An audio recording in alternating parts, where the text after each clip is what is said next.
Hello everyone, എൻ്റെ പേര് മുഹമ്മദ് ആരിഫ് നിസാമുദ്ദീൻ. നെയിംസ് നാഗ്പൂരിലെ ഫൈനൽ ഇയർ സ്റ്റുഡൻ്റ് ആണ്. ഈ 2020 ഞാൻ ഇവിടെ കയറിയത്. അന്ന് എൻ്റെ റാങ്ക് 3075 ആയിരുന്നു. നമ്മൾ organic chemistry, some basic principles and techniques, purification of organic compounds നമ്മൾ കഴിഞ്ഞ ക്ലാസ്സിൽ തുടങ്ങിയിരുന്നു. നമ്മൾ ഡിസ്റ്റിലേഷൻ ആയിരുന്നു പറഞ്ഞുകൊണ്ടിരുന്നത്. സിമ്പിൾ ഡിസ്റ്റിലേഷനും ഫ്രാക്ഷണൽ ഡിസ്റ്റിലേഷനും നമ്മൾ പറയുന്നത്. അടുത്ത് നമുക്ക് പറയാനുള്ളത് സ്റ്റീം ഡിസ്റ്റിലേഷൻ ആണ്. Steam distillation. This technique is applied to separate substances which are steam volatile and are immiscible with water. Water ആയിട്ട് മിക്സ് ആവാത്തതും എന്നാൽ സ്റ്റീമും വോളറ്റൈലും ആയിട്ടുള്ള കോമ്പൗണ്ട്സ് അല്ലേ. സ്റ്റീമിന്റെ കൂടെ പുറത്ത് വരുന്ന കോമ്പൗണ്ട്സ് ഉണ്ട്, വാട്ടർ ആയിട്ട് മിക്സ് ആവാത്ത കോമ്പൗണ്ട്സ്. അപ്പൊ അങ്ങനെയുള്ളവർക്ക് വേണ്ടിയാണ് സ്റ്റീം ഡിസ്റ്റിലേഷൻ നടത്തുന്നത്. In steam distillation, steam from a steam generator is passed through a heated flask containing the liquid to be distilled. അപ്പൊ എന്താണ് നമുക്ക് വേണ്ട ഡിസ്റ്റിൽ ചെയ്യേണ്ട ലിക്വിഡ് നമ്മളൊരു ഫ്ലാസ്കിൽ എടുക്കുന്നു. എന്നിട്ട് എന്താണ് അതിലൂടെ നമ്മൾ സ്റ്റീം പാസ് ചെയ്ത് വിടും. സ്റ്റീം ജനറേറ്റർ സ്റ്റീം ഉണ്ടാക്കിയിട്ട് ആ സ്റ്റീം നമ്മൾ അതിൻ്റെ കൂടെ പാസ് ചെയ്തു. Okay. Steam and the volatile organic compound is condensed and collected. എന്നിട്ടാണ് ഈ പറയുമ്പോൾ ഈ സ്റ്റീം വോളറ്റൈൽ ആയതുകൊണ്ട് തന്നെ ഈ കോമ്പൗണ്ട് സ്റ്റീമിന്റെ കൂടെ പുറത്ത് വരും, പക്ഷെ അത് വാട്ടർ ആയിട്ട് മിക്സ് ആവത്തില്ല, ഇമ്മിസിബിൾ ആണെന്ന് പറഞ്ഞിട്ടുണ്ട്. എന്നിട്ട് എന്താണ് ഈ സ്റ്റീം നമ്മൾ കണ്ടൻസ് ചെയ്തിട്ട് എടുക്കും അല്ലെ, കണ്ടൻസ് ചെയ്ത് നമ്മൾ കളക്ട് ചെയ്ത് എടുക്കും. The water is later separated from water using A separating funnel. എന്നിട്ട് തന്നെ ഈ വാട്ടർ നമ്മൾ എന്താണ് അതിൽ നിന്ന് സെപ്പറേറ്റ് എടുക്കും. സെപ്പറേറ്റിംഗ് ഫണൽ വെച്ച് നമ്മൾ വാട്ടർ ചെയ്ത്, അപ്പൊ നമ്മുടെ കോമ്പൗണ്ട് നമുക്കൊരു വെസൽ നമ്മൾ എടുത്ത് വെച്ചിട്ടുണ്ട്. ഇതിനെ കൂടെ നമ്മൾ സ്റ്റീം പാസ് ചെയ്ത് വിടും. സ്റ്റീം പാസ് ചെയ്ത് വരുമ്പോൾ സ്റ്റീമിന്റെ കൂടെ നമ്മുടെ കോമ്പൗണ്ട് സ്റ്റീം ഓൾറെഡി ആയതുകൊണ്ട് നമ്മുടെ സ്റ്റീമിന്റെ കൂടെ നമ്മുടെ കോമ്പൗണ്ട് പുറത്ത് വരും ഇല്ലേ. പക്ഷെ ഇത് സ്റ്റീമായിട്ട് മിക്സ് ആകത്തില്ല, വാട്ടർ ഇമ്മിസിബിൾ ആണ്. എന്നിട്ട് നമ്മളിത് കണ്ടൻസ് ചെയ്തെടുക്കും അല്ലേ. കണ്ടൻസ് ചെയ്ത് എടുത്തിട്ട് നമ്മൾ ഇതൊരു കളക്ട് ചെയ്യും. ഈ മിക്സർ ഇപ്പൊ നമുക്ക് എന്താണ് നമ്മുടെ വേണ്ട ലിക്വിഡും ഉണ്ട്, വാട്ടറും കാണും അല്ലേ. എന്നിട്ട് നമ്മൾ ഇത് രണ്ടും കൂടെ ഒരു ഫണലിൽ ഒഴിച്ച് സെപ്പറേറ്റ് ചെയ്തെടുക്കും. നമ്മുടെ കണ്ണിൽ രണ്ടും കൂടെ ഉണ്ട്. എന്താണ് ഈ വാട്ടർ മൊത്തം പോയി കഴിഞ്ഞാൽ ബാക്കി വരുന്ന സാധനം നമ്മുടെ ലിക്വിഡ് മാത്രമേ കാണത്തുള്ളൂ, അത് നമ്മൾ സെപ്പറേറ്റ് ചെയ്തെടുക്കും. ഓക്കെ, അപ്പൊ അതാണ് ഇവിടെ ചെയ്യുന്നത്. In steam distillation liquid boils when the sum of vapour pressure due to organic liquid and due to water becomes equal to the atmosphere pressure. അപ്പൊ എന്താണ് അവിടെ നമ്മൾ എടുത്തു വെച്ചേക്കുന്ന വെസലിൽ നമ്മുടെ ലിക്വിഡും സ്റ്റീമും കൂടെ മേലോട്ട് വരുന്നുണ്ട്. അപ്പൊ അതിന്റെ രണ്ടിന്റെയും കൂടെ വേപ്പർ പ്രഷറിന്റെ സമ്മ് എന്താണ് അറ്റ്മോസ്ഫിയർ പ്രഷറിന് ഈക്വൽ ആകുമ്പോൾ എന്താണ് അത് മേലോട്ട് ബോയിൽ ചെയ്ത് വരും. ഓക്കെ, ഇവിടെ ഓർഗാനിക് ലിക്വിഡിന്റെ വേപ്പർ പ്രഷർ ഇവിടെ P1 എന്നാണ് എടുത്തേക്കുന്നത്. ഓക്കെ, വാട്ടറിൻ്റെത് P2 എന്ന് എടുത്തു. അപ്പൊ P1 plus P2 P atmosphere പ്രഷറിന് ഈക്വൽ ആകുമ്പോൾ നമ്മുടെ വോളറ്റൈൽ ലിക്വിഡ് മേലേക്ക് എന്താണ് അതിന്റെ ഗേഷ്യസ് ഫോമിലേക്ക് മാറും. Okay, since P1 is lower than the P, the organic liquid vaporizes lower temperature than its boiling point. അപ്പൊ ഇവിടെ എന്താണ് ഇവിടെ നമുക്കറിയാം ഈ P1 P2 കൂടെ സമ്മാണ് അറ്റ്മോസ്ഫിയർ പ്രഷർ ആയത്. സാധാരണ ഈ P1 എന്ന സാധനം മറ്റേ വാട്ടർ വേപ്പർ ഇല്ലായിരുന്നെങ്കിൽ എന്താണ് അറ്റ്മോസ്ഫിയർ പ്രഷറിന് ഈക്വൽ ആകുമ്പോഴായിരുന്നു അത് വേപ്പറൈസ് ചെയ്യേണ്ടിരുന്നത്. പക്ഷേ ഇപ്പൊ ഈ കേസിൽ എന്താണ് അത് രണ്ടിന്റെയും കൂടെ വേപ്പർ പ്രഷർ കൺസിഡർ ചെയ്യുന്നുണ്ട്. ഇവിടെ നമ്മുടെ വോളറ്റൈൽ ലിക്വിഡ് അതിന്റെ ബോയിലിംഗ് പോയിന്റിനേക്കാളും താഴെയുള്ള ഒരു ടെമ്പറേച്ചറിലായിരിക്കും വേപ്പറൈസ് ചെയ്ത് മേളിലേക്ക് വരുന്നത്. Okay, thus if one of the substances in the mixture is water and the other a water insoluble substance, then the mixture will boil close to but below 373 Kelvin. ഇപ്പൊ എന്താ നമുക്ക് ഇവിടെ ഈ കേസ് സ്റ്റീം ഡിസ്റ്റിലേഷൻ നടത്തുന്നതുകൊണ്ട് ഒരു compound എന്ന് പറയുന്നത് water ആണ്, മറ്റേ കോമ്പൗണ്ടിന്റെ ഒരു വാട്ടർ ഇമ്മേഴ്സിബിൾ സബ്സ്റ്റൻസ് ആണ്. അപ്പൊ അതുകൊണ്ട് ആ മിക്സ്ചർ എന്താണ് 373 അടുത്തുള്ള ഒരു ടെമ്പറേച്ചറിൽ ബോയിൽ ചെയ്യും. പക്ഷെ അതിനേക്കാളും താഴെയുള്ള ടെമ്പറേച്ചറിലായിരിക്കും രണ്ടും കൂടെ ബോയിൽ ചെയ്യുന്നത്. Okay, a mixture of water and the substance is obtained which can be separated using a separating funnel. നമ്മൾ ഓൾറെഡി പറഞ്ഞതാണ്, കണ്ടൻസ് ചെയ്ത് നമുക്ക് കിട്ടുന്ന മിക്സ്ചറിൽ നമ്മുടെ വാട്ടർ നമ്മുടെ സബ്സ്റ്റൻസ് ഉണ്ട്, നമ്മൾ ഫണലിൽ വെച്ച് സെപ്പറേറ്റ് ചെയ്തെടുക്കും. ഇതിന്റെ എക്സാമ്പിൾ, ഇത് നമ്മൾ ചെയ്യുന്ന എക്സാമ്പിൾ ആരാണ്? അനിലീൻ വാട്ടർ മിക്സ്ചറിൽ നിന്ന് നമ്മൾ സെപ്പറേറ്റ് ചെയ്തെടുക്കുന്നത് സ്റ്റീം ഡിസ്റ്റിലേഷൻ വഴിയാണ്. ഓക്കെ, അടുത്ത നമുക്ക് പറയാനുള്ളത് ഡിഫറൻഷ്യൽ എക്സ്ട്രാക്ഷൻ. എന്താണ് differential extraction? when an organic compound is present in an aqueous medium, it is separated by shaking it with an organic solvent in which it is more soluble than in water. Okay, അപ്പൊ നമുക്ക് വേണ്ട organic compound എന്താണ്? Water soluble ആയിട്ട് ഒരു organic compound ഉണ്ട്. Okay, എന്നിട്ട് ഇതിനെ നമ്മൾ ആ സൊല്യൂഷൻ നമ്മൾ എന്താണ് ഒരു ഓർഗാനിക് സോൾവെന്റിൽ ഇടും. ഈ ഓർഗാനിക് സോൾവെന്റ് പ്രത്യേകത എന്താണ്? ഈ ഓർഗാനിക് സോൾവെന്റിലാണ് നമ്മൾക്ക് വേണ്ട കോമ്പൗണ്ട് വാട്ടറിനേക്കാളും കൂടുതൽ സോലുബിൾ. അപ്പൊ അങ്ങനെയുള്ള ഒരു ഓർഗാനിക് സോൾവെന്റിലേക്ക് നമ്മൾ ഇതിട്ട് മിക്സ് ചെയ്യും. The organic solvent and the aqueous solution should be immiscible with each other so that they form two distinct layers which can be separated by separating funnel. അപ്പൊ എന്താണ് ഈ ഓർഗാനിക് സോൾവെന്റ് എന്തായിരിക്കണം, നമ്മുടെ വാട്ടറുമായിട്ട് ഇൻമിസിബിൾ ആയിരിക്കും. അപ്പൊ എന്താണ് നമുക്ക് ഇത് ഷേക്ക് ചെയ്ത് കഴിയുമ്പോൾ ആലോചിക്കാം, നമ്മുടെ വെസലില് നമ്മുടെ അക്വസ് സൊല്യൂഷൻ ഉണ്ട്. ഓക്കെ, അതിന് മേളിലേക്ക് നമ്മൾ നമ്മുടെ ഓർഗാനിക് സോൾവെന്റ് ഒഴിച്ചു. ഓക്കെ, അപ്പൊ ഈ ഓർഗാനിക് സോൾവെന്റ് ഈ വാട്ടറായിട്ട് ഇൻമിസിബിളും ആണ്, മാത്രമല്ല നമ്മുടെ വേണ്ട സാധനം ഈ ഓർഗാനിക് സോൾവെന്റ് കൂടുതൽ സോലിബിൾ ആയിരിക്കണം. അപ്പൊ എന്താണ് ഈ വാട്ടറിലുള്ള നമ്മുടെ സൊല്യൂട്ട് അല്ലെങ്കിൽ നമുക്ക് വേണ്ട ഓർഗാനിക് കോമ്പൗണ്ട് ഇതിലേക്ക് പോകും, ഈ ഓർഗാനിക് സോൾവെന്റിലേക്ക് പോകും. കാരണം ആ ഓർഗാനിക് സോൾവെന്റിലാണ് കൂടുതൽ സോലിബിൾ. എന്നിട്ട് ഷേക്ക് ചെയ്യുമ്പോൾ ഇത് ഇങ്ങോട്ട് പോയി അവിടെ പോയി ഡിസോൾവ് ആവും. എന്നിട്ട് നമ്മൾ സെപ്പറേറ്റിംഗ് ഫണലിൽ ഒഴിച്ച് ഈ രണ്ട് ലെയറിനെയും കൂടെ നമ്മൾ സെപ്പറേറ്റ് ചെയ്ത് നമുക്ക് വേണ്ട കോമ്പൗണ്ടിനെ ഈ ഓർഗാനിക് സോൾവെന്റ് നമ്മൾ സെപ്പറേറ്റ് ചെയ്ത് എടുക്കുന്നു. Okay, the organic solvent is later removed by distillation or by evaporation to get back the compound. എന്നിട്ട് എന്താണ് ഈ ഓർഗാനിക് സോൾവെന്റ് നമ്മൾ ഡിസ്റ്റിലേഷൻ വഴിയോ അല്ലെങ്കിൽ വേപ്പറൈസേഷൻ വഴിയോ നമ്മൾ ഈ ഓർഗാനിക് സോൾവെന്റിനെ കളയുന്നു. അപ്പൊ നമുക്ക് പ്യുവർ കോമ്പൗണ്ട് നമുക്ക് അതിൽ നിന്ന് സെപ്പറേറ്റ് ചെയ്തെടുക്കാം. Differential extraction is carried out in a separatory funnel as shown in figure 8.10. ആണ് ഇവിടെ തന്നെ ഡയഗ്രാം കാണിച്ചിട്ടുണ്ട്. നമ്മുടെ അക്വസ് ലെയറിലുള്ള ഓർഗാനിക് കോമ്പൗണ്ട്, അതിന് മേലെ നമ്മുടെ സോൾവെന്റ് ഒഴിച്ചു, ഓർഗാനിക് സോൾവെന്റ് ഒഴിച്ചു. ഇപ്പൊ എന്താണ് ഇവിടെ നിന്നുള്ള സൊല്യൂട്ട് ഷേക്ക് ചെയ്യുമ്പോൾ ഇവിടെ നിന്നുള്ള സൊല്യൂട്ട് നമ്മുടെ ഓർഗാനിക് സോൾവെന്റിൽ പോയി അവിടെ ഡിസോൾവ് ആയിട്ട് നിൽക്കുന്നു. എന്നിട്ട് അതിനെ നമ്മൾ സെപ്പറേറ്റിംഗ് ഫണലിൽ വെച്ച് ഇത് നമ്മൾ തുറന്നു വിടും. ഇത് നമ്മൾ തുറന്നു വിടുന്നത് ഇതുവരെ ഈ ബ്ലൂ ലെയർ മൊത്തത്തിൽ അല്ലെങ്കിൽ വാട്ടർ ലെയർ മൊത്തത്തിൽ പുറത്ത് പോകുന്നവരെ നമ്മൾ തുറന്നു വിടും. എന്നിട്ട് ആ ഓർഗാനിക് സോൾവെന്റിനെ നമ്മൾ സെപ്പറേറ്റ് ചെയ്തെടുക്കും. അതാണ് ഇവിടെ ചെയ്യുന്നത്. Okay, if the organic compound is less soluble in the organic solvent, a very large quantity of the solvent will be required to extract even a small quantity of the compound. അപ്പൊ എന്താണ് നമുക്ക് എടുക്കുന്ന organic സോൾവെന്റിൽ നമുക്ക് വേണ്ട organic കോമ്പൗണ്ടിന്റെ solubility വളരെ കുറവായിരുന്നെങ്കിൽ നമുക്ക് ഒരുപാട് solvent എടുക്കേണ്ടി വരും. എന്തിനാ, ചെറിയൊരു ക്വാണ്ടിറ്റി ഓർഗാനിക് കോമ്പൗണ്ട് സെപ്പറേറ്റ് ചെയ്യാൻ വേണ്ടി തന്നെ നമുക്ക് ഒരുപാട് ഓർഗാനിക് സോൾവെന്റ് വേണ്ടി വരും. അപ്പൊ അങ്ങനെയുള്ള കേസിൽ നമ്മൾ ഉപയോഗിക്കുന്നതാണ് the technique of continuous extraction. Solubility കുറവാണെങ്കിൽ നമ്മൾ കണ്ടിന്യൂസ് എക്സ്ട്രാക്ഷൻ ആണ് ഉപയോഗിക്കുന്നത്. അപ്പൊ ഈ കേസിൽ നമ്മൾ സോൾവെന്റ് റിപ്പീറ്റഡ്ലി ഇങ്ങനെ പാസ് ചെയ്തുകൊണ്ടേയിരിക്കും. അപ്പൊ നമ്മുടെ ഓർഗാനിക് കോമ്പൗണ്ട് പയ്യെ അതിൽ നമ്മൾ എടുത്തുകൊണ്ടിരിക്കും. കാരണം നമുക്ക് ഒരു എന്താണ് ഈ സോൾവെന്റ് നമുക്ക് വീണ്ടും ഒരു സൈക്കിളിലൂടെ നമ്മൾ വീണ്ടും കടത്തിവിടാണ്. അല്ലാണ്ട് അത്രയും ക്വാണ്ടിറ്റി ഓഫ് സോൾവെന്റ് നമുക്ക് എന്താണ് എടുക്കുക എന്ന് പറയുന്നത് പ്രാക്ടിക്കലി നടക്കുന്നതല്ല. ഓക്കെ, അടുത്ത നമുക്ക് പറയാനുള്ളത് chromatography. Chromatography is an important technique extensively used to separate mixtures into their compounds, purify compounds and also test the purity of compounds. അപ്പൊ എന്തിനൊക്കെയാണ് ഉപയോഗിക്കുന്നത്? മിക്സ്ചറിനെ അതിന്റെ സെപ്പറേറ്റ് കോമ്പോണന്റ് ആക്കി മാറ്റാനും കോമ്പൗണ്ട്സിനെ പ്യൂരിഫൈ ചെയ്യാനും എന്താണ് കോമ്പൗണ്ട്സിന്റെ പ്യൂരിറ്റി ടെസ്റ്റ് ചെയ്യാൻ വേണ്ടിയാണ് നമ്മൾ ക്രോമാറ്റോഗ്രഫി ഉപയോഗിക്കുന്നത്.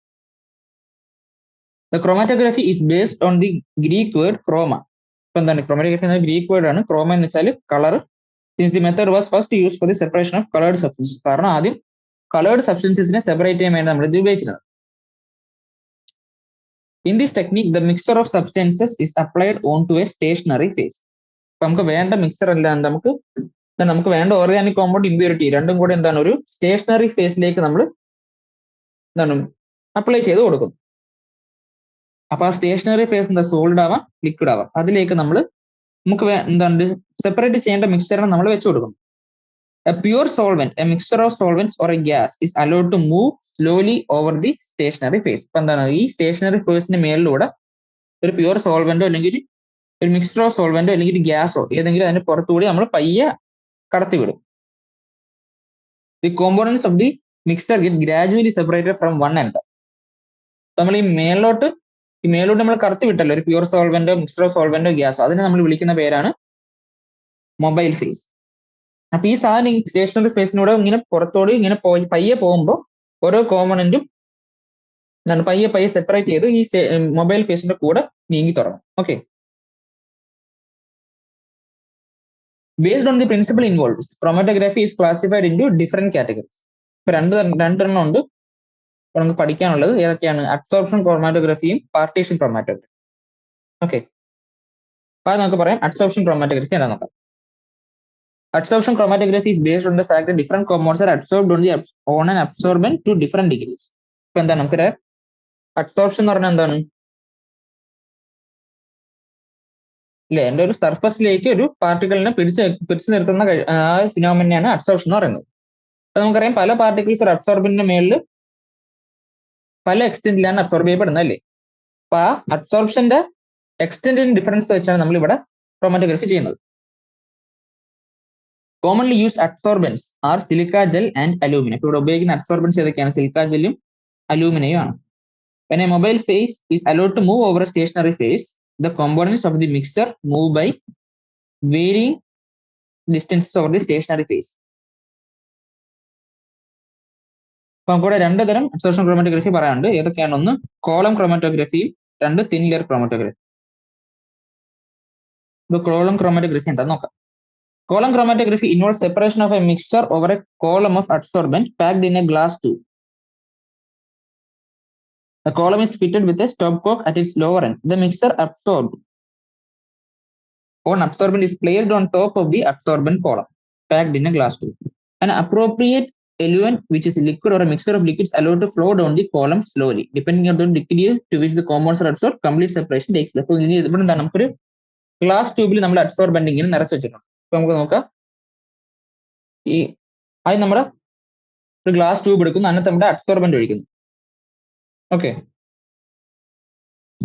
അബ്സോർബന്റ് ആണ് ഇവിടുത്തെ എന്ത് സ്റ്റേഷനറി ഫേസ് ഉള്ളൂ. ഓക്കെ, ഇതിന് മേളിലേക്ക് നമുക്ക് വേണ്ട മിക്സ്ചർ നമ്മൾ ഇട്ട് കൊടുക്കുന്നു. ഓക്കെ, ഇപ്പൊ നമ്മൾ മേളിൽ അതിന് മിക്സ്ചറിന് ഇട്ട് കൊടുക്കും. ഓക്കെ, അപ്പൊ ആലോചിക്കുക, നമ്മുടെ സോൾവെന്റ് ഒഴിക്കുന്നവരെ ഇവിടെ മൂവ്മെന്റ്, നമ്മുടെ സെപ്പറേഷൻ ഓഫ് മിക്സ്ചർ നടക്കത്തില്ല. അപ്പൊ അതിന് മേളിലേക്ക് നമ്മുടെ സോൾവെന്റ് അല്ലെങ്കിൽ നമ്മുടെ മൊബൈൽ ഫേസ് നമ്മൾ ഒഴിക്കുന്നു. ഓക്കെ, ഈ മൊബൈൽ ഫേസ് എന്ത് ചെയ്യുന്നു? ഈ മിക്സ്ചറിലേക്ക് വരുന്നു, എന്നിട്ട് ഈ സ്റ്റേഷനറി ഫേസിലേക്ക് കടന്ന് ഇങ്ങനെ താഴേക്ക് ഇങ്ങനെ പയ്യെ വരും. ഓക്കെ, അപ്പൊ നമ്മുടെ മിക്സ്ചറിൽ എന്താണ്? മിക്സ്ചറിൽ നമുക്ക് 2-3 കമ്പോണന്റ് ഉണ്ട്.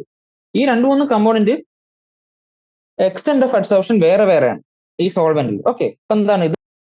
സോറി, നമ്മുടെ അബ്സോർബന്റിലെ അബ്സോർപ്ഷന്റെ എക്സ്റ്റെന്റ് എന്ന് പറയുന്നത് വേറെ വേറെയാണ്. അപ്പൊ ഇതെന്താണ്? ഈ സോൾവെന്റ് മിക്സ്ചർ ഓഫ് കോമ്പൗണ്ട്സും കൂടെ രണ്ടും കൂടെ താഴേക്ക് ഈ അബ്സോർബന്റിലേക്ക് എത്തുന്നു. അബ്സോർബന്റിലേക്ക് എത്തുമ്പോൾ എന്താണ്? കൂടുതൽ അബ്സോർപ്ഷൻ നടക്കുന്ന കോമ്പൗണ്ട് അത് മേലെ തന്നെ നിൽക്കും. പക്ഷെ കുറവ് അബ്സോർപ്ഷൻ നടക്കുന്ന സാധനങ്ങൾ എന്താണ്? ഇച്ചിരി കൂടെ താഴേക്ക് വരും. ഏറ്റവും അതിനും കൂടുതൽ അബ്സോർപ്ഷൻ നടക്കുന്ന ആൾക്കാർ, അബ്സോർപ്ഷൻ കുറഞ്ഞ ആൾക്കാർ ഏറ്റവും താഴെ വരും. അപ്പൊ എന്താണ്? എക്സ്റ്റെന്റ് ഓഫ് അബ്സോർപ്ഷൻ അനുസരിച്ച് നമ്മുടെ മിക്സ്ചർ എന്താണ്? പല പല ഇതേപോലെ നോക്കാം. നമ്മുടെ A+B+C ആയിരുന്നു നമ്മുടെ മിക്സ്ചർ ഉണ്ടായിരുന്നത്.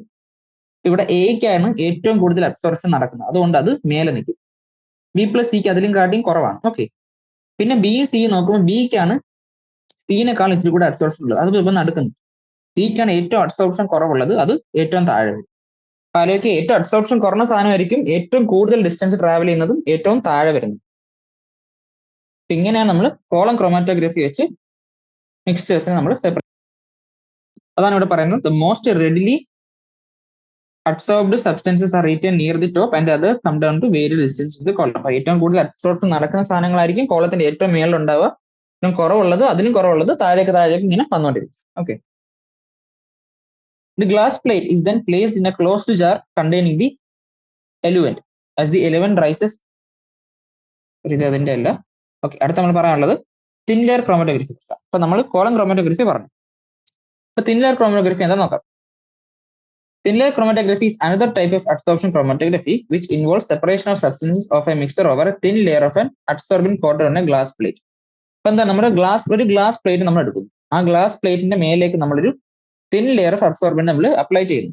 അപ്പൊ അബ്സോർബന്റ് ലെയറിന്റെ തിക്നെസ് എന്ന് പറയുന്നത് വളരെ ചെറിയൊരു തിക്നെസ് ആണ്. 0.2 മില്ലിമീറ്റർ, ഒരു മില്ലിമീറ്ററിന്റെ 1/5 അത്രയും തിൻ ലെയർ ഓഫ് അബ്സോർബന്റ് നമ്മൾ അതിന്റെ മേലെ കൊടുക്കുന്നു. ഇവിടെ അബ്സോർബന്റ് ഉപയോഗിക്കുന്നത് നേരത്തെ പറഞ്ഞ പോലെ സിലിക്ക ജെല്ലോ അലൂമിനിയം ആയിരിക്കും ഇതിനകത്ത് നമ്മൾ കോട്ട് ചെയ്യുന്നത്.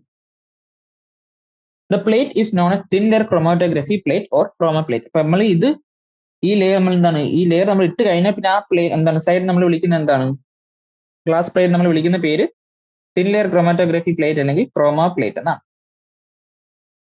The solution of the mixture to be separated is applied as a small spot about 2 cm above one end of the TLC plate. നമ്മൾ TLC plate ഉണ്ട്, ആ TLC പ്ലേറ്റിന്റെ ഒരു എൻഡിൽ നിന്ന് 2 cm ഡിസ്റ്റൻസ് മാറി നമ്മൾ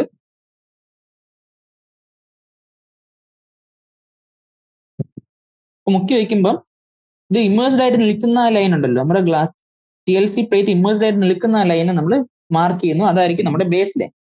അപ്പൊ എന്താ ചെയ്യുക, ഈ തിൻ ലെയർ ക്രോമാറ്റോഗ്രഫി പ്ലേറ്റിലൂടെ നമ്മുടെ സോൾവെന്റ് ഇങ്ങനെ മേലേക്ക് കയറി വരും. അതാണ് ഇവിടെ സംഭവിക്കുന്നത്. നമ്മുടെ മൊബൈൽ ഫേസ് സ്റ്റേഷനറി ഫേസിലൂടെ ഇങ്ങനെ മേലേക്ക് കടന്നു വരും. ഇപ്പൊ കടന്നു പോകുമ്പോൾ എന്താണ്, ഇത് നമ്മുടെ സാമ്പിളിലൂടെ കടന്നു പോകും. അപ്പൊ ആ സാമ്പിളിലുള്ള ഓരോ കമ്പോണന്റ് അതിന്റെ അബ്സോർപ്ഷന്റെ എക്സ്റ്റെന്റ് വെച്ച് ഏറ്റവും കൂടുതൽ അബ്സോർബന്റ് ഉള്ളത് കുറച്ച് മേലോട്ട് പോകും, ഏറ്റവും കൂടുതൽ അബ്സോർപ്ഷൻ ഉള്ളത് കുറച്ച് മേലോട്ട് പോകും, ഏറ്റവും കുറവ് അബ്സോർപ്ഷൻ ഉള്ളത് നമ്മുടെ സോൾവെന്റ് കൂടെ ഓൾമോസ്റ്റ് മേലെ വരെ വരും. Okay. As the element rises up, the components of the mixture move up along with the element to different distance depending on the degree of absorption and separation takes place.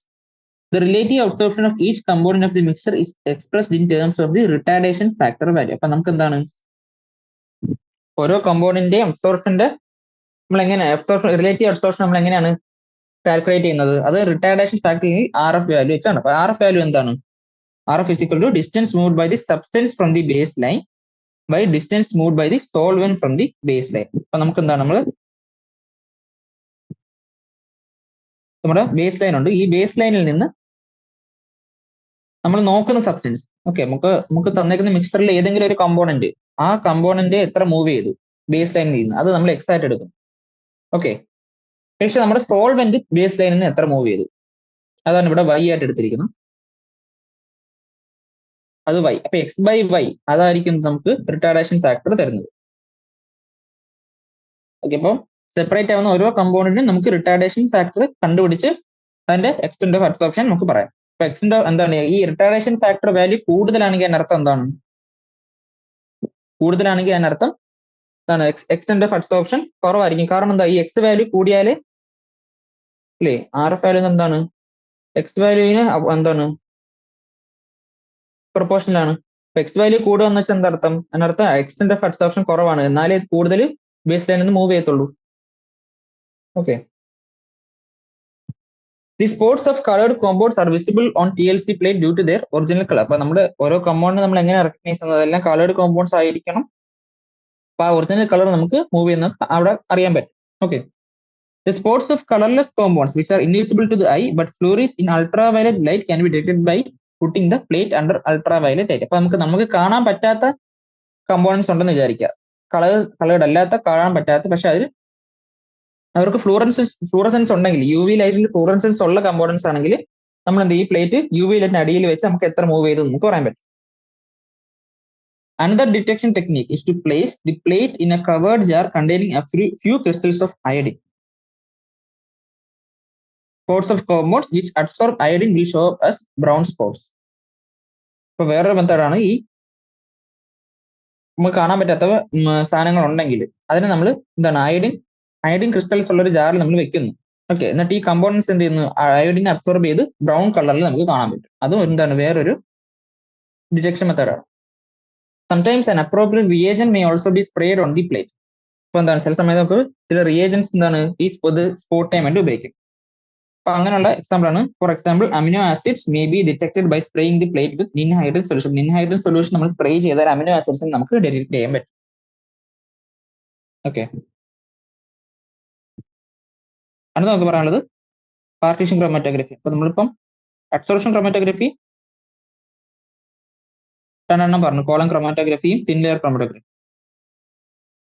നോക്കാം, നമ്മൾ absorption ക്രോമാറ്റോഗ്രഫിയിലെ രണ്ട് example പറഞ്ഞിരുന്നു. ഏതൊക്കെ, ഇപ്പൊ എന്താണ് column ക്രോമാറ്റോഗ്രഫിയും thin layer ക്രോമാറ്റോഗ്രഫിയും പറഞ്ഞു. അടുത്ത രണ്ടാമത്തെ നമുക്ക് പഠിക്കാനുള്ളത് പാർട്ടീഷൻ ക്രോമാറ്റോഗ്രഫിയാണ്. അത് നമ്മളിവിടെ പറയാൻ പോകും. Partition chromatography. Partition chromatography is based on continuous differential partitioning of components of a mixture between stationary and mobile phases.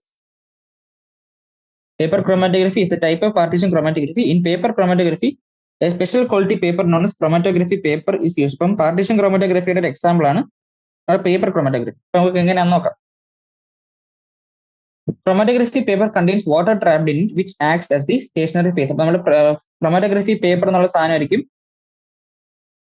ഉപയോഗിക്കപ്പെടുക. ആ ക്രോമാറ്റോഗ്രഫി പേപ്പറിനകത്ത് എന്താണ്, വാട്ടർ ഉണ്ട്. അപ്പൊ ക്രോമാറ്റോഗ്രഫി പേപ്പറിലുള്ള വാട്ടർ മോളിക്യൂൾസ് ആണ് എന്ത് ഇവിടെ സ്റ്റേഷനറി ഫേസ് ആയിട്ട് ആക്ട് ചെയ്യുന്നത്. A strip of chromatography paper spotted at the base with the solution of the mixture is suspended in a suitable solvent or a mixture of solvents. As this solvent acts as the mobile phase The solvent rises up the paper by capillary action and flows over the spot.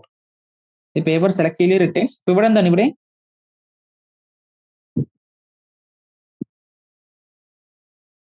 the paper selectively retains different components according to their differing partition in two phases. നമുക്ക് ഇവിടെ ഇവിടുത്തെ principle എന്താണ് continuous differential partitioning ആണ്. ഇവിടെ നമുക്ക് രണ്ട് face ഉണ്ട്. അപ്പൊ ഈ ഓരോ കോമ്പോണൻസ് രണ്ട് ഫേസ് വരുമ്പോൾ ഡിഫറെന്റ് എക്സ്റ്റെന്റിലാണ് ഈ രണ്ട് സോൾവെന്റിലും ഈ രണ്ട് ഫേസിൽ അവരുടെ കൂടെ പോകും. അപ്പൊ നമുക്ക് നമ്മുടെ ക്രോമറ്റോഗ്രഫി പേപ്പറിനകത്ത് വാട്ടർ ഉണ്ട് നമ്മൾ പറഞ്ഞു. ഓക്കെ, ഈ ക്രോമറ്റോഗ്രഫി പേപ്പറിന്റെ ബേസിൽ നമ്മൾ നമ്മുടെ വേണ്ട മിക്സർ ഒരു സ്പോട്ട് ആയിട്ട് നമ്മൾ ഇടുന്നു. എന്നിട്ട് അതൊരു സോൾവെന്റിൽ നമ്മൾ ഹാങ് ചെയ്യുന്നു. ഓക്കെ, ഇവിടെ നമ്മൾ നേരത്തെ എന്താണ് സിമിലർ ക്രോമറ്റോഗ്രഫി പറഞ്ഞ ഒരു ബേസ് ലൈൻ വരയ്ക്കുന്നു. അപ്പൊ എന്താണ് ഈ സോൾവെന്റ് ഈ പേപ്പറിലൂടെ നമ്മൾ മേലേക്ക് വരുന്നു.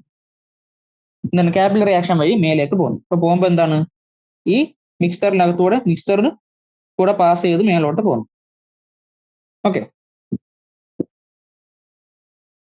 the paper selectively retains different components according to their differing partition in two phases. അപ്പൊ എന്താണ് ഈ ഫേസിലേക്കുള്ള ആ ഫേസ് എന്താണ് ഓരോ ഫേസ് ആയിട്ടുള്ള അഫിനിറ്റി അനുസരിച്ച് എന്താണ് ഇവര് സെപ്പറേറ്റ് ചെയ്ത് മേലേക്ക് പോകുന്നു. എന്നിട്ട് എന്താണ് ഓരോ കമ്പോണന്റ് നമുക്ക് സെപ്പറേറ്റ് ആയിട്ട് കിട്ടുന്നു. The paper strips so developed is known as a chromatogram. The spots of the separated colored compounds are visible at different heights from the position of initial spot on the chromatogram. The spots of the separated colorless compounds may be observed either under ultraviolet light or by use of an appropriate spray reagent as discussed under thin layer chromatography. ഇവിടെ എന്താണ് almost same ആണ്, പക്ഷെ അവിടെ ഉപയോഗിച്ചിരുന്ന എന്താണ് stationery ഫേസും mobile ഫേസും ഇവിടെ വ്യത്യാസമാണ്. അതുകൊണ്ട് ഒരു വ്യത്യാസം വരുന്നത് ഇവിടെ സ്റ്റേഷനറി ഫേസ് എന്ന് പറയുന്നത് നമ്മുടെ പേപ്പറിനകത്തുള്ള വാട്ടർ ആണ്. മൊബൈൽ ഫേസ് നമ്മൾ താഴെ വയ്ക്കുന്ന സോൾവെന്റിൽ അവിടെ വെച്ചാൽ. ഓക്കെ, എന്നിട്ട് നമ്മൾ അവിടെ ചെയ്ത പോലെ തന്നെ ഡിറ്റക്ഷന് വേണ്ടി ഓരോ മെത്തേഡ്സ് ഉണ്ട്. അതേപോലെ അവിടെ പറഞ്ഞിരുന്നല്ലോ ഓൾറെഡി നമ്മൾ എന്തൊക്കെ പറഞ്ഞിരുന്നു. കളേർഡ് ആണെങ്കിൽ നമുക്ക് നേരിട്ട് കാണാം. പിന്നെ ഫ്ലൂറസെൻസ് UV വിത്ത് ഫ്ലൂറസെൻസ് വരുന്നുണ്ടെങ്കിൽ UV ലൈറ്റ് നമുക്ക് നോക്കാം. പിന്നെ അയോഡിൻ പറഞ്ഞിരുന്നു. പിന്നെ അതല്ല ചില എക്സാമ്പിൾ വേറൊരു എക്സാമ്പിൾ പറഞ്ഞിരുന്നത് റിയേജന്റ് എക്സാമ്പിൾ പറയുന്നത് നമ്മുടെ അമിനോ ആസിഡ്സ് നമ്മൾ ഇൻഹൈഡ്രേറ്റ് സൊല്യൂഷൻ വെച്ച് പറഞ്ഞു. അപ്പൊ അതേപോലെ ഇവിടെയും അങ്ങനെ പല മെത്തേഡ്സും ഉണ്ട്. ഓക്കെ, അടുത്ത പഠിക്കാനുള്ളത് qualitative analysis of organic compounds. Okay, ഇപ്പൊ ക്വാളിറ്റേറ്റീവ് അനാലിസിസ് നമുക്ക് ഓർഗാനിക് കോമ്പൗണ്ടിലെ ഓരോ ആറ്റംസിന്റെ ഡിറ്റക്ഷൻ അതാണ് ഇവിടെ ഉദ്ദേശിക്കുന്നത്. Okay, the elements present in organic compounds are carbon and hydrogen. ഇപ്പൊ കാർബണും ഹൈഡ്രജൻ എല്ലാ ഓർഗാനിക് കോമ്പൗണ്ടിലും എന്തായാലും ഉണ്ടാവും.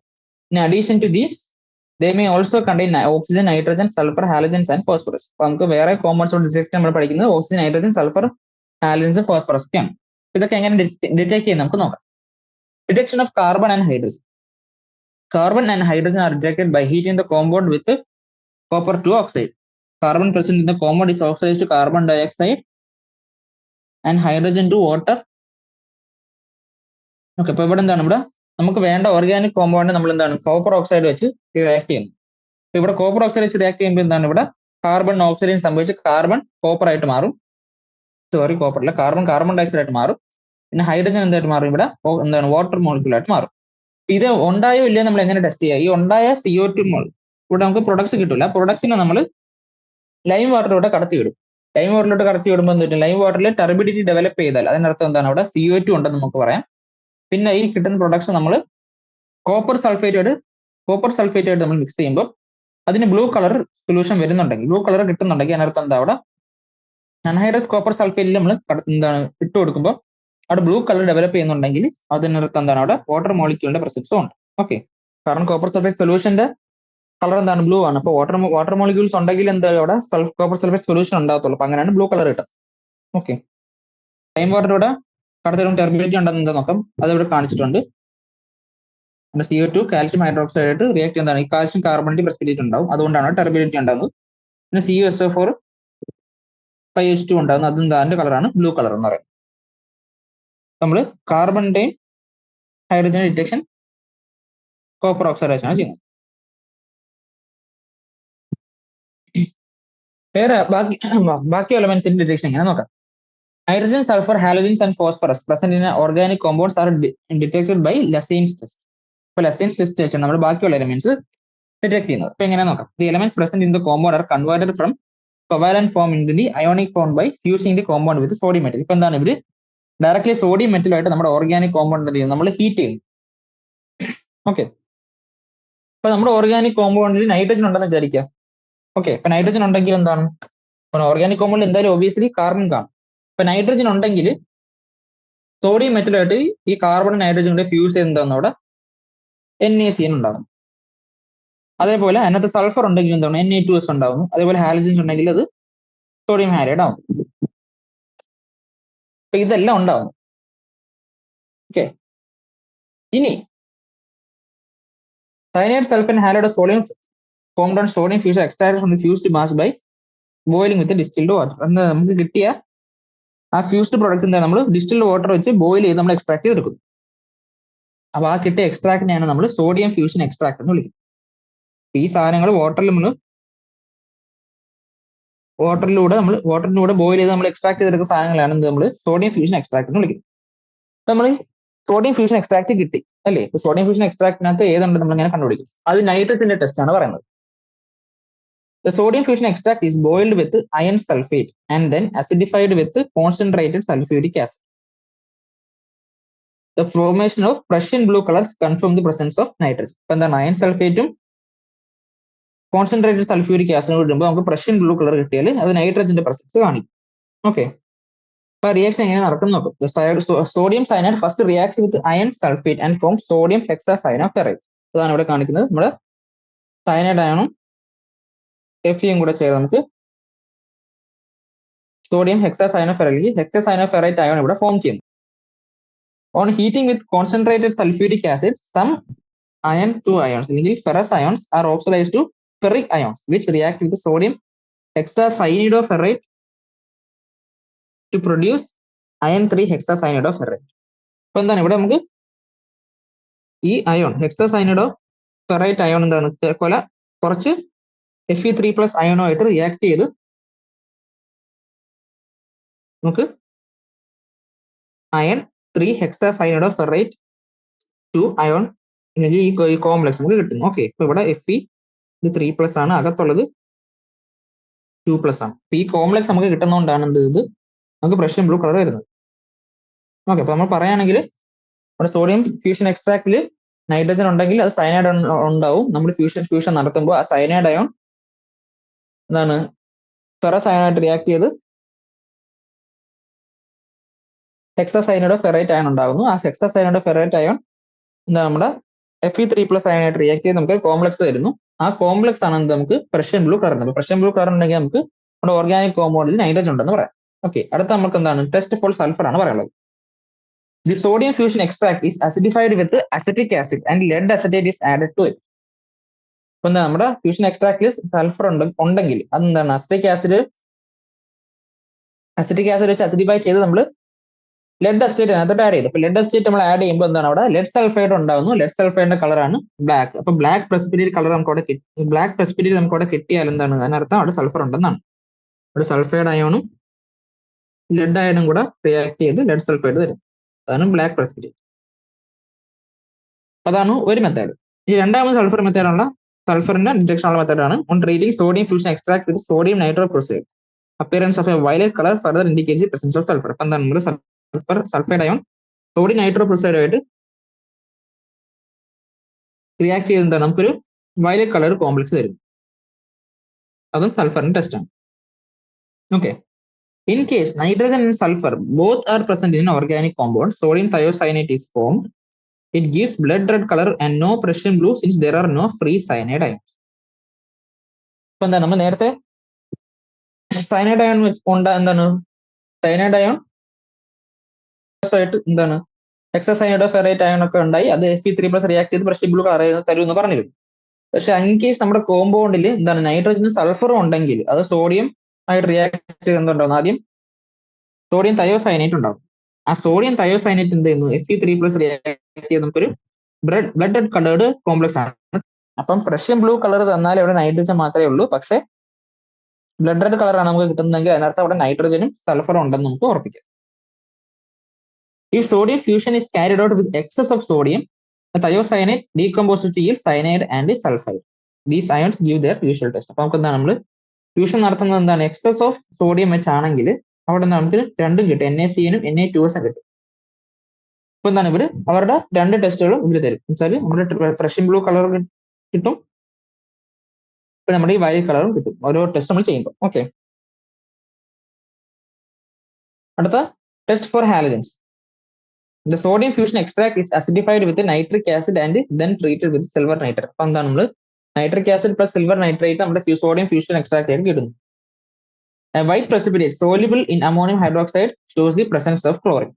A yellowish precipitate sparingly soluble in ammonium hydroxide shows the presence of bromine, and a yellow precipitate insoluble in ammonium hydroxide shows the presence of iodine. അപ്പൊ നമുക്ക് എന്താണ് halogens ഉണ്ടെങ്കിൽ എന്തായാലും ഒരു പ്രസിപ്പിറ്റേറ്റ് കിട്ടും. ഓക്കെ, നമുക്ക് വൈറ്റ് പ്രസിപ്പിറ്റേറ്റ് കിട്ടി, അത് NH4OH നല്ലപോലെ സോലുബിൾ ആണെങ്കിൽ അതെന്തായിരിക്കും, ക്ലോറിന്റെ ആയിരിക്കും. ഇനി യെല്ലോ പ്രസിപ്പിറ്റേറ്റ് ആണ് കിട്ടുന്നതെങ്കിൽ രണ്ട് പോസിബിലിറ്റി ഉണ്ട്. ഒന്ന്, അത് NH4OH നല്ല സോലുബിൾ ആണ്, സോറി സ്പെയറിംഗ്ലി സോലുബിൾ ആണ്. രണ്ട്, ഇൻസോലുബിൾ ആണ്. സ്പെയറിംഗ്ലി സോലുബിൾ ആണെങ്കിൽ നമുക്ക് ബ്രോമിനും, ഇൻസോലുബിൾ ആണെങ്കിൽ നമുക്ക് അയഡിനാണ് കിട്ടുന്നത്. ഓക്കെ, അപ്പൊ എന്താ നമ്മൾ കിട്ടുന്ന HNO3 AgNO3 ആണ് നമ്മൾ ഇട്ടത്. അപ്പൊ HNO3 AgNO3 നമ്മൾ ഇട്ടു, ആ ഹാലജൻ സിൽവർ മെറ്റലുമായിട്ട് റിയാക്ട് ചെയ്ത് നമുക്ക് ഒരു സിൽവർ ഹാലൈഡ് തരുന്നു. If nitrogen or sulfur is also present in the compound, the sodium fusion extract is first boiled with the concentrated nitric acid to decompose cyanide or sulfide of sodium formed during Lesson's test. These ions would otherwise interfere with the silver nitrate test for halogen. അപ്പൊ നമുക്ക് വേണ്ട കോമ്പൗണ്ടിൽ nitrogen sulphur ഉണ്ടെന്ന് നമ്മൾ suspect ചെയ്യുന്നുണ്ടെങ്കിൽ എന്താ, ആദ്യം നമ്മൾ ഫ്യൂഷൻ എക്സ്ട്രാക്ട് നമ്മൾ എക്സസ് ഓഫ് നൈട്രിക് ആസിഡ് ആയിട്ട് റിയാക്ട് ചെയ്തു. എന്തിനാണ്, നമുക്ക് അവിടെ ഉണ്ടായ സയനൈഡ് അയണും സൾഫൈഡ് അയണും ഒക്കെ ഡീകമ്പോസ് ചെയ്യിക്കാൻ വേണ്ടി. അപ്പൊ എന്താണ്, നമുക്ക് ബാക്കി നമ്മുടെ എക്സ്ട്രാക്റ്റിൽ ഹാലജൻസ് മാത്രമേ കാണൂ, അല്ലെങ്കിൽ നമ്മുടെ ടെസ്റ്റിൽ എന്താണ് മറ്റേ അയോൺസും കയറി ഇന്റർഫിയർ ചെയ്ത് നമുക്ക് ടെസ്റ്റിൽ നല്ല പോസിറ്റീവ് കിട്ടത്തില്ല. അടുത്ത test for phosphorus. The compound is heated with an oxidizing agent. ഇത് നമ്മൾ സോഡിയം പെറോക്സൈഡ് ആണ് ഉപയോഗിക്കുന്നത്. അപ്പൊ നമ്മുടെ കോമ്പൗണ്ട് നമ്മൾ സോഡിയം പെറോക്സൈഡ് വെച്ച് ആദ്യം ഹീറ്റ് ചെയ്യുന്നു. The phosphorus present in the compound is oxidized to phosphate. The solution is boiled with nitric acid and then treated with ammonium molybdate. A yellow coloration or precipitate indicates the presence of phosphorus. അപ്പൊ അത് നമ്മുടെ compound എന്ത് ചെയ്യും, നമ്മൾ ഒരു peroxide വെച്ച് react ചെയ്ത് നമ്മൾ അതിനെ ഫോസ്ഫേറ്റ് ആക്കി മാറ്റുന്നത്. അതാണ് ഇവിടെ തന്നിരിക്കുന്നത് Na3PO4. ആ Na3PO4 നമ്മൾ എന്ത് നൈട്രിക് ആസിഡ് റിയാക്ട് ചെയ്തു, നമുക്ക് H3PO4 കിട്ടി. ആ H3PO4 നമ്മൾ എന്താണ് അമോണിയം മോളിബ്ഡേറ്റ് ആയിട്ട് റിയാക്ട് ചെയ്യും. അമോണിയം മോളിബ്ഡേറ്റ് റിയാക്ട് ചെയ്യുമ്പോൾ നമുക്ക് എന്ത് കിട്ടും, നമുക്ക് അമോണിയം ഫോസ്ഫോ മോളിബ്ഡേറ്റ് കിട്ടും. ഇതൊരു യെല്ലോ കളർ പ്രസിപ്പിറ്റേറ്റ് തരും. ഓക്കെ, അപ്പം യെല്ലോ കളർ പ്രസിപ്പിറ്റേറ്റ് കിട്ടിയാൽ നമുക്ക് ഇവിടെ ഫോസ്ഫറസ് പ്രസൻസ് നമുക്ക് ഉണ്ടെന്ന് പറയാം. ഓക്കെ, അപ്പൊ നമ്മൾ ഓരോ ആറ്റത്തിന്റെ ഡിറ്റക്ഷൻ പഠിച്ചു അല്ലെ, carbon, nitrogen, sulphur, halogens, phosphorus, ഇത്രയും എലിമെന്റ്സിന്റെ ഡിറ്റക്ഷൻ നമ്മൾ പഠിച്ചു. അടുത്ത നമുക്ക് പഠിക്കാനുള്ളത് ക്വാണ്ടിറ്റേറ്റീവ് അനാലിസിസ്, അല്ലെങ്കിൽ നമുക്ക് വേണ്ട ആറ്റം നമ്മുടെ ഓർഗാനിക് കോമ്പൗണ്ടിൽ എത്രയുണ്ടെന്ന് നമ്മൾ കണക്കൂട്ടുന്നത്, അതാണ് നമ്മൾ പറയാൻ പോകുന്നത്. Quantitative analysis of compounds is very important in organic chemistry. It helps chemists in the determination of mass % of elements present in a compound. അപ്പൊ എന്താണ്, നമുക്ക് എന്തിനാണ് ക്വാണ്ടിറ്റേറ്റീവ് അനാലിസിസ്, ഓരോ കോമ്പൗണ്ടിലും ഓരോ ആറ്റത്തിന്റെ മാസ് പെർസെന്റേജ് എത്രയാണെന്ന് കണ്ടുപിടിക്കാൻ വേണ്ടിയാണ് നമുക്ക് ക്വാണ്ടിറ്റേറ്റീവ് അനാലിസിന്റെ ആവശ്യം. ഈ മാസ് പെർസെന്റേജ് കിട്ടിയാലേ നമുക്ക് ഒരു കോമ്പൗണ്ടിന്റെ മോളിക്കുലർ ഫോർമുലയും എംപിരിക്കൽ ഫോർമുലയും അതിന്റെ സ്ട്രക്ചറിലേക്കൊക്കെ നമുക്ക് എത്താൻ പറ്റും. The percentage composition of elements present in an organic compound is determined by the following methods. അപ്പൊ ആദ്യം കാർബണിന്റെയും ഹൈഡ്രജന്റെയും ക്വാണ്ടിറ്റി അനാലിസിസ് നോക്കാം. Both carbon and hydrogen are estimated in one experiment. The known mass of an organic compound is burned in the presence of oxygen and copper 2 oxide. Carbon and hydrogen in the compound are oxidized to carbon dioxide and water respectively. അപ്പം നിങ്ങൾ നേരത്തെ qualitative അനാലിസിസിന് നമ്മൾ carbon hydrogen ചെയ്ത പോലെ തന്നെ ഇവിടെ നമ്മൾ copper 2 oxide ആണ് ഉപയോഗിക്കുന്നത്. പക്ഷേ നമ്മൾ കോപ്പർ 2 ഓക്സൈഡിന്റെ പ്രസൻസ് നമ്മൾ ഓക്സിജനിൽ ബേൺ ചെയ്യും. ബേൺ ചെയ്യുമ്പോൾ നമുക്ക് അവിടെ CO2 H2 കിട്ടും. Okay, the mass of water produced is determined by passing the mixture through a weighed U-tube containing anhydrous calcium chloride.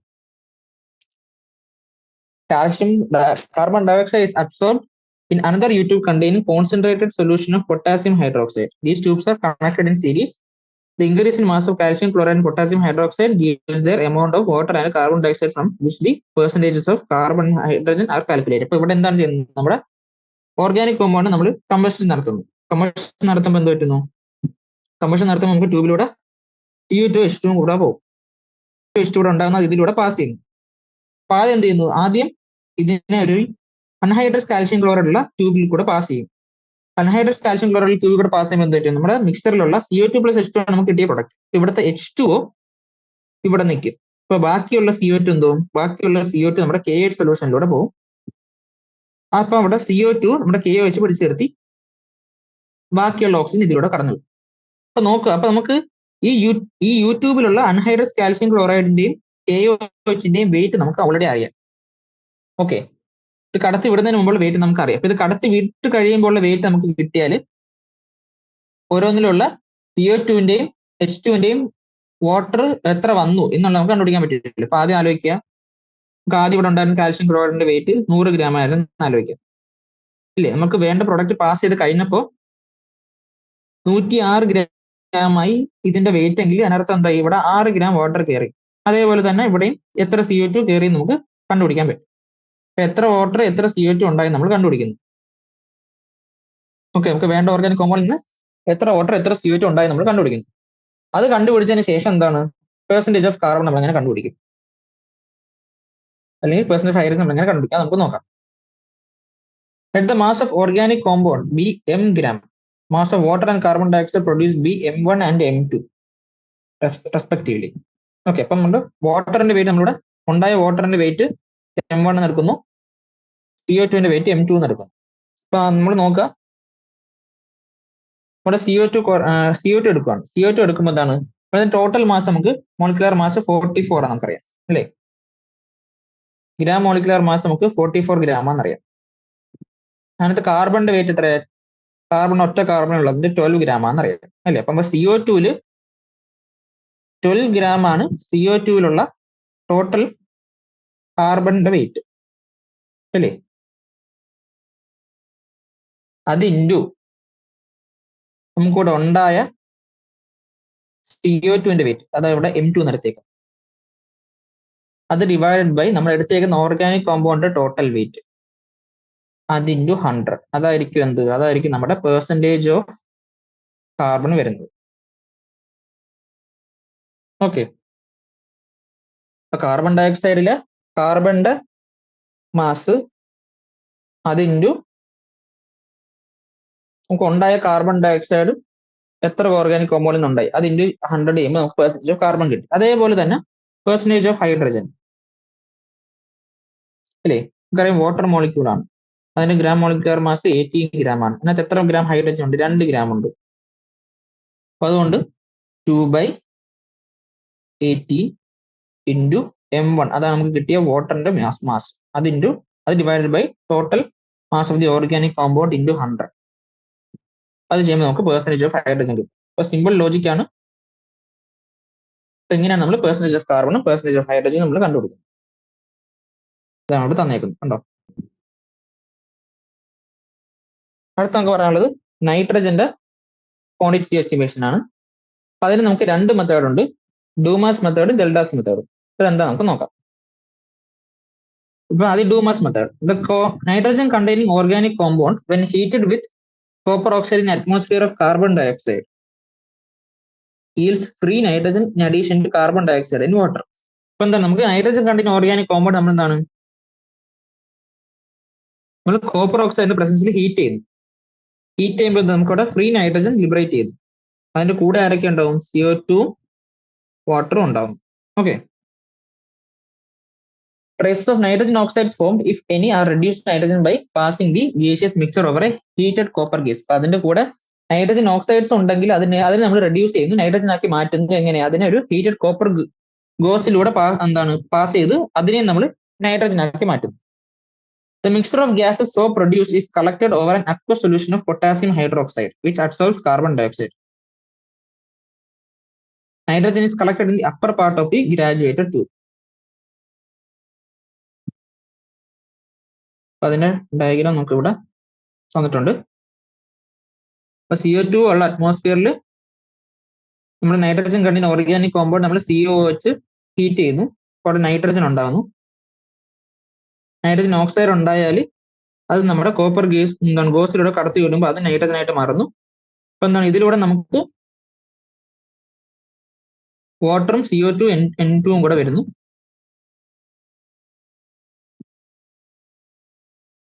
Okay, ഇതെന്ന് പറയുന്നത് നമ്മുടെ അക്വസ് KOH ആണ്.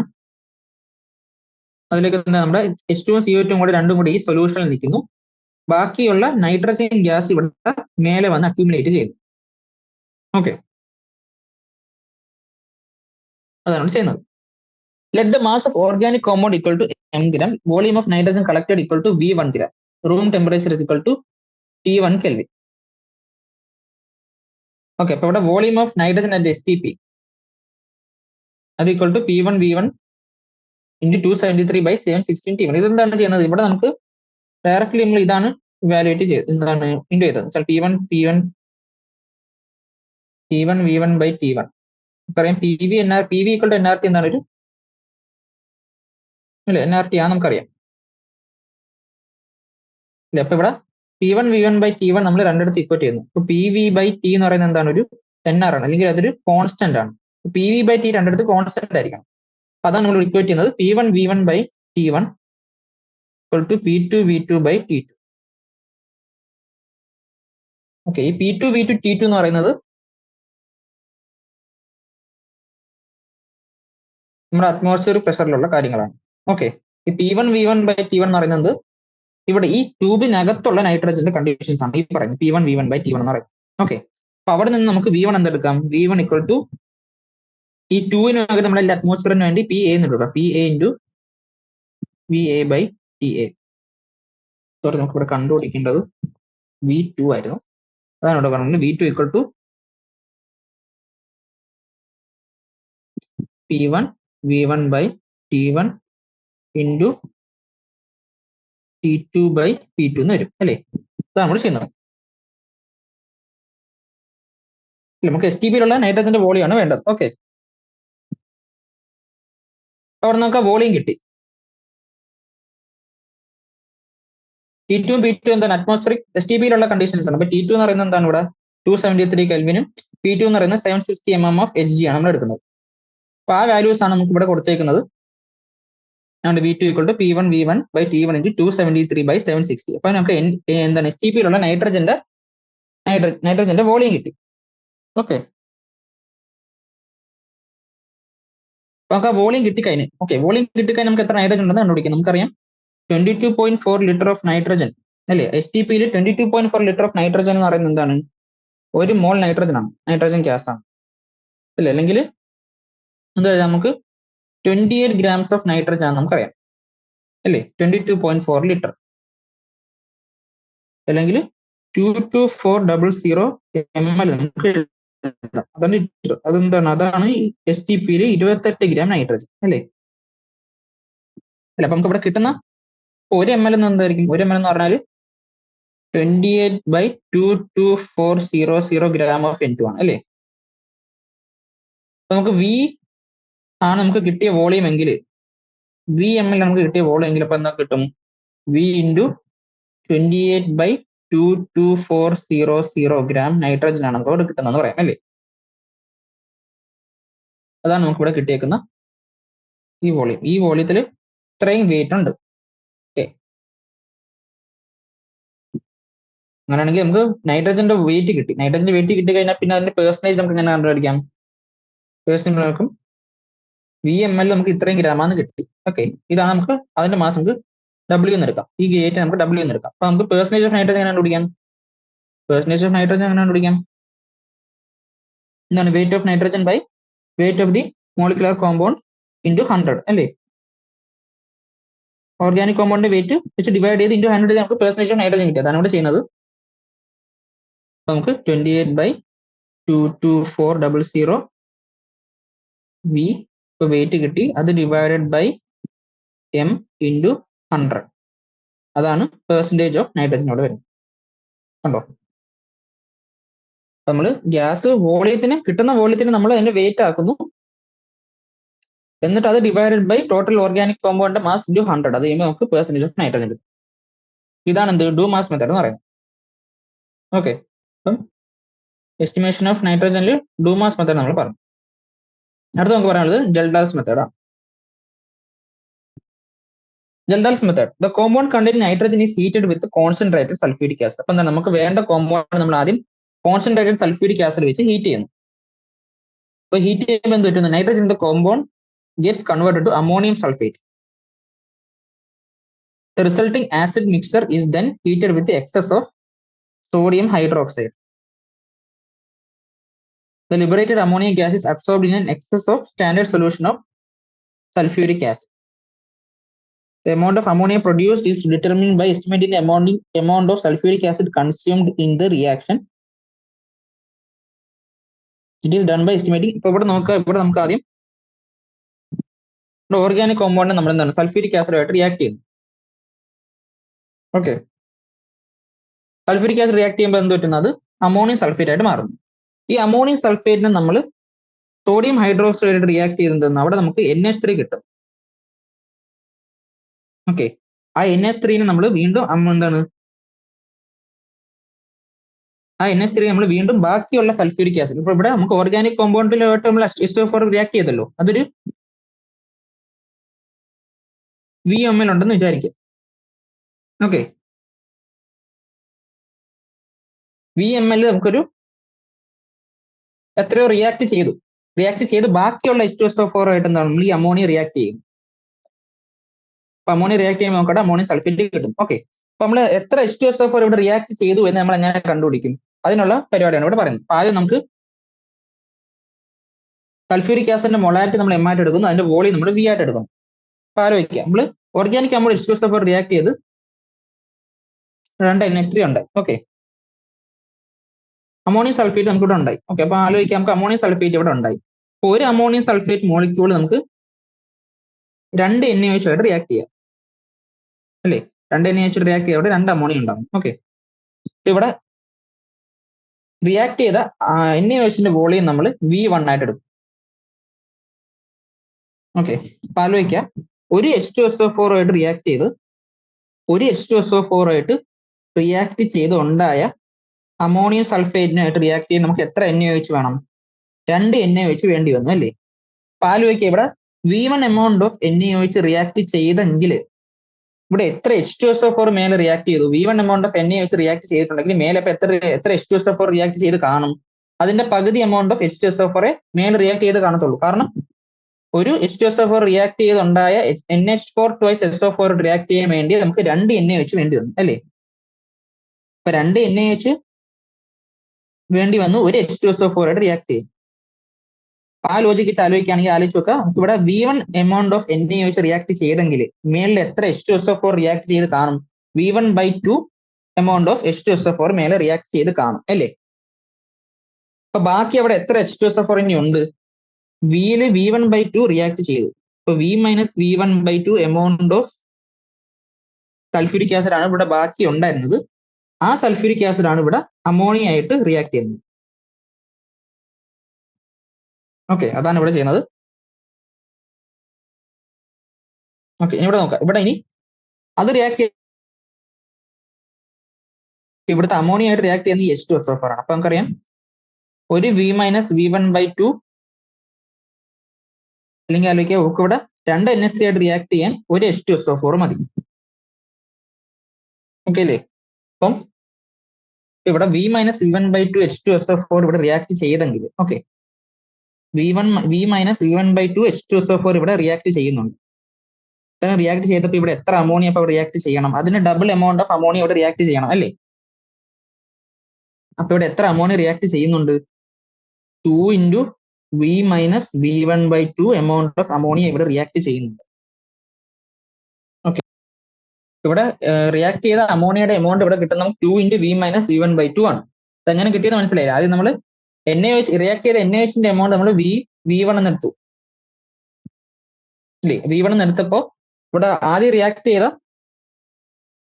ചെയ്ത H2SO4 എമൗണ്ട് എന്തായിരിക്കും, V1/2 വരും. അപ്പൊ അവിടെ ബാക്കിയുള്ള H2SO4 എമൗണ്ട് V - V1/2 വരും. അല്ലേ? ആ V-C1/2 ആണ് പിന്നെ അമോണിയ ആയിട്ട് റിയാക്ട് ചെയ്യുന്നത്. ഇപ്പൊ എത്ര H2SO4 പിന്നെ റിയാക്ട് ചെയ്യുന്നുണ്ടോ അതിന്റെ ഡബിൾ എമൗണ്ട് ഓഫ് അമോണിയ അവിടെ റിയാക്ട് ചെയ്യും. അപ്പൊ ആ V-C1/2 ആണ് അവിടുത്തെ റിയാക്ട് ചെയ്യുന്ന H2SO4ന്റെ എമൗണ്ട് എങ്കിൽ പിന്നെ അവിടെ റിയാക്ട് ചെയ്യുന്ന അമോണിയയുടെ എമൗണ്ട് അതിന്റെ നേരെ ഡബിൾ 2 × V-C1/2 വരും. ഓക്കെ, അപ്പൊ ഇവിടെ റിയാക്ട് ചെയ്ത അമോണിയയുടെ എമൗണ്ട് നമുക്ക് 2 × V-C1/2 എന്ന് കിട്ടി. ഓക്കെ, ഞാൻ ആലോചിക്കുക 1000 ml × 1 മോളാർ എന്ന് വെച്ചാൽ 1 ലിറ്റർ അല്ലേ? നമ്പർ ഓഫ് മോൾസ് എന്ന് പറഞ്ഞാൽ എന്താ? MV ആണ്. അപ്പോൾ 1 മോളാർ × 1 ലിറ്റർ എന്താണ് നമ്പർ ഓഫ് മോൾസ് 1 വരും. നമുക്കറിയാം 1 മോൾ NH3 എത്ര ഗ്രാം ഓഫ് 70 എത്ര ഗ്രാം ഓഫ് നൈട്രജൻ ഉണ്ട്? 70 ഗ്രാം അല്ലേ? 70 ഗ്രാം ആണ് ടോട്ടൽ. 70 ഗ്രാം ആണ് 1 മോൾ NH3യുടെ വെയിറ്റ്. അതിനകത്ത് 14 ഗ്രാം ആണ് എന്ത്? നൈട്രജന്റെ വെയിറ്റ്. ഓക്കെ, അപ്പൊ അവിടെ എത്ര നൈട്രജൻ ഉണ്ട് നമുക്ക് നോക്കണം. ഓക്കെ, അത് പ്രപ്പോർഷൻ 17 ഗ്രാമിൽ 14 ഗ്രാം ആണ് നൈട്രജൻ. 17 ഗ്രാം NH3 14 ഗ്രാം ആണ് നൈട്രജൻ. അത് ഇൻറ്റു ഇപ്പൊ നമുക്ക് എത്ര number of moles of NH3 ഇവിടെ ഉണ്ടായി? നമ്മൾ എടുത്ത സൾഫ്യൂരിക് ആസിഡിന്റെ മൊളാരിറ്റി അത് ഇൻറ്റു വോളിയം, അത് കഴിയുമ്പോൾ നമ്പർ ഓഫ് മോൾസ് കിട്ടുമല്ലോ. 2 × V-V1/2. നമുക്ക് ഈ കിട്ടുന്ന വോളിയം എന്താണ്? ML ആയിരിക്കും നമുക്ക് കിട്ടുന്ന വോളിയം. അപ്പൊ അതിനെ ലിറ്റർ ആക്കാൻ വേണ്ടി നമ്മൾ താഴെ 1000. ഇത്രയും ഗ്രാം ഓഫ് നൈട്രജൻ നമുക്ക് ഇവിടെ കിട്ടി അല്ലേ? ടോട്ടൽ ഇവിടെ മാസ് ഓഫ് നൈട്രജൻ കിട്ടിയാൽ പിന്നെ നമുക്ക് വേണ്ടത്? മാസ് ഓഫ് നൈട്രജൻ കിട്ടിയാൽ അത് പെർസെന്റേജ് ഓഫ് നൈട്രജൻ കിട്ടാൻ വേണ്ടി അത് mass of nitrogen divided by mass of the organic compound into 100. അത് ചെയ്യുമ്പോൾ നമുക്ക് ടോട്ടൽ എന്താണ് പെർസെന്റേജ് ഓഫ് നൈട്രജൻ കിട്ടുന്നു. അപ്പൊ അതെന്ത് ചെയ്യും? അത് കിട്ടാൻ വേണ്ടി 14/17 ഇൻറ്റു 2 × V-V1/2 divided by 1000. അത് divided by mass of the organic compound അത് ഇൻറ്റു 100. ഇത് ചെയ്യുമ്പോൾ എന്ത് കിട്ടും? ഇത് ചെയ്യുമ്പോൾ നമുക്ക് പെർസെന്റേജ് ഓഫ് നൈട്രജൻ. ഇതെന്തായിരുന്നു? ഇത് മാസ് ഓഫ് നൈട്രജൻ.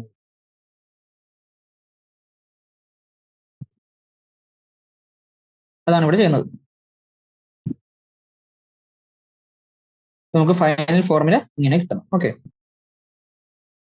ഇതൊന്നുകൂടെ പറയാം. ഇവിടെ എന്താണ് ചെയ്യുന്നത്? ആദ്യം നമ്മുടെ ഓർഗാനിക് കോമ്പൗണ്ട് ഒരു എമൗണ്ട് ഓഫ് നമ്മളൊരു V amount of sulphuric acid എടുക്കുന്നു. V എമൗണ്ട് ഓഫ് സൾഫ്യൂരിക് ആസിഡിൽ എത്ര എമൗണ്ട് ആയിട്ട് നമ്മുടെ ഓർഗാനിക് കോമ്പൗണ്ട് റിയാക്ട് ചെയ്യുന്നു. അതുവഴി അമോണിയം സൾഫേറ്റ് ഉണ്ടാവും. അപ്പോൾ ഒരു അമോണിയം സൾഫേറ്റിന് 2 NaOH വെച്ച് റിയാക്ട് ചെയ്ത് നമുക്ക് അമോണിയ ഉണ്ടാവും. അപ്പൊ നമുക്ക് എത്ര എമൗണ്ട് ഓഫ് NaOH റിയാക്ട് ചെയ്തോ അതിന്റെ പകുതി എമൗണ്ട് ഓഫ് H2SO4 മേലെ റിയാക്ട് ചെയ്ത് കാണത്തുള്ളൂ അല്ലേ? ഇവിടെ V1 amount of NaOH react ചെയ്തെങ്കിൽ ഇവിടെ V1/2 amount of H2SO4 react ചെയ്തുള്ളൂ. അപ്പൊ ഇവിടെ ടോട്ടൽ ഇപ്പൊ എത്ര സൾഫ്യൂരിക് ആസിഡ് അൺറിയാക്ട് ചെയ്ത് കിടപ്പുണ്ട്? ആദ്യം ഉണ്ടായിരുന്ന വോളിയം V, അത് minus V1/2 amount of sulphuric acid ഇവിടെ ഉണ്ട്. ആ സൾഫ്യൂരിക് ആസിഡ് ആരുമായിട്ട് റിയാക്ട് ചെയ്യും? അമോണിയ ആയിട്ട് റിയാക്ട് ചെയ്യും. ഓക്കെ, അപ്പൊ എത്ര സൾഫ്യൂരിക് ആസിഡ് ഇവിടെ റിയാക്ട് ചെയ്യുന്നുണ്ടോ